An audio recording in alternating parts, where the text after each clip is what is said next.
रायगढ़ जिले के पुसौर क्षेत्र का ग्राम कलमीगुड़ी इन दिनों अपनी अनोखी आस्था और रहस्यमय मान्यताओं को लेकर चर्चा में है। रायगढ़ जिला मुख्यालय से करीब 25 किलोमीटर दूर बसे इस गांव में स्थित गुप्तेश्वर महादेव मंदिर सावन और खासकर नागपंचमी के मौके पर श्रद्धालुओं के लिए आस्था का बड़ा केंद्र बन जाता है। ग्रामीणों के मुताबिक इस मंदिर का इतिहास कई पीढ़ियों पुराना है और यहाँ भगवान गुप्तेश्वर महादेव के प्रकट होने को लेकर एक खास मान्यता है। बताया जाता है कि मंदिर बनने से पहले इस स्थान पर एक काली गाय रोज आकर खड़ी होती थी और उसके थनों से अपने आप दूध की धार जमीन पर गिरती थी। यह देखकर तत्कालीन गोचिया स्वर्गीय सोमनाथ के कहने पर यहाँ खुदाई कराई गई, जहाँ ग्रामीणों के अनुसार स्वयंभू शिवलिंग, नंदी महाराज, भैरव और पत्थर की चौखट मिली। इसके बाद यहाँ मंदिर निर्माण कराया गया और भगवान गुप्तेश्वर महादेव की पूजा शुरू हुई। ग्रामीणों का दावा है कि मंदिर में स्थापित शिवलिंग का आकार समय के साथ बढ़ रहा है और जलाभिषेक के दौरान चढ़ाए जाने वाला पानी और दूध जमीन के भीतर समा जाता है। मंदिर से जुड़ी एक और मान्यता नाग देवता से जुड़ी है। ग्रामीणों का कहना है कि गांव की सीमा में आज तक सांप या बिच्छू के काटने से किसी व्यक्ति की मौत नहीं हुई।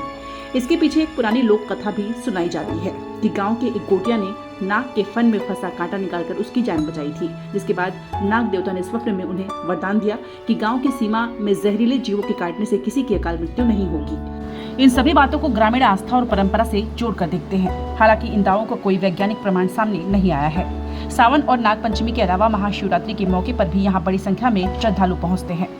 ग्रामीणों के अनुसार पड़ोसी राज्यों बिहार, झारखंड और उड़ीसा से भी श्रद्धालु यहाँ दर्शन के लिए आते हैं और महाशिवरात्रि पर गाँव में मेले जैसा माहौल रहता है। गुप्तेश्वर महादेव मंदिर से जुड़ी इन मान्यताओं और रहस्यों को जानने के लिए हमने ग्रामीण प्रेम गुप्ता और भगत राम से भी बात की। फिलहाल कलमीगुड़ी का यह छोटा सा गांव अपनी लोक आस्था, परंपराओं और गुप्तेश्वर महादेव मंदिर से जुड़ी रहस्यमय कहानियों के चलते लोगों के आकर्षण का केंद्र बना हुआ है। हर हर महादेव के जयकारों के बीच यहाँ श्रद्धालुओं की आस्था लगातार बढ़ती जा रही है। ये मेरा नाम भगत राम है। यहाँ का मंदिर मेरा परदादी ने बताया है। बताते बताते आ रहे हैं कि जब ये लोग यहाँ मंदिर आए, इस गांव को खरीदे, इस गांव में गोटिया बने, उस समय छोटा रूप से बिनुआ था यहाँ, और वो बिनुआ में एक गाय चरते चरते आके गोरस निकलता था और उसमें काली गाय है वो, और चला जाता था। उसको हम उसका रावत ने देखा कि ये कैसा गोरस निकलता है और क्यों आता है, तो हमारा परदादी को सोमनाथ बोलते हैं, मेरा परदादी, और मेरा दादी कुकिया, वो दोनों आए और देखे कि यहाँ कुछ न कुछ है। गांव के और कुछ आदमी को बुला के वहाँ थोड़ा खोदे तो शिव का लिंग दिखाई पड़ा।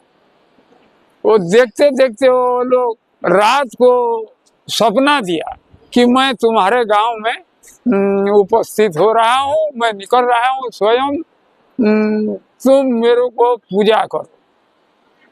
तो गांव के वरिष्ठ आदमी को बुला के वो लोग पूजा करवाए, पुजारी को लाए। उसी रात को फिर सपना हुआ, मेरे को क्या दान दोगे? तो नाग सांप होके उनको फन में खड़ा हो गया और 88 नंबर जमीन में वो फैन पटका। तो आज भी वो 88 नंबर जमीन गुप्तेश्वर बाबा के नाम में दान में दिए। उस समय लिखे थे, उस समय का वो 2 पैसा का स्टाम्प में वो लिखा पढ़ी किए, वो स्टाम्प अभी भी हमारा पास है। और ये आसपास के गौटिया लोगों को बुला के पुजारी बुलाए और वहाँ पूजा करने लगे। दूसर रात को अपने खेत में गए कि उस समय एक नाग सांप गिरा हुआ दिखाई पड़ा उनको, और एक टेंगनी मच्छी को निगल रहा था, और दोनों गलफड़ा में उनका कांटा लग गया था। दोनों उसमें निकाले, वो मेरा परदादी और दोनों निकाले और गोरस ला के उनको पिलाए। मछली भी जिंदा हो गया, वो भी, सांप भी चला गया। रात को सपना हुआ उनको, क्या मांगते हो मांगो, तो वो लोग मांगे हैं कि मेरा गांव में सर्प या बिच्छू विषया चीज काट के कोई न मरे। जी, मेरा नाम प्रेम गुप्ता है। मैं भी एक शिव भक्त हूँ। पिछले 35 साल से यहाँ आ रहा हूँ और यहाँ के विशेष मान्यता आस्था है। स्वयंभू शिवलिंग होने के चलते लोगों का आना जाना यहाँ लगा रहता है। श्रावणी सोमवार हो, महाशिवरात्रि हो, मकर संक्रांति हो, रुद्राभिषेक, जलाभिषेक, कोई भी धार्मिक अनुष्ठान में यहाँ पर शिव पूजा करने के लिए, एक लोटा जल चढ़ाने के लिए बड़े श्रद्धा के साथ यहाँ आते हैं और अपनी मन की मुरादें प्राप्त करते हैं।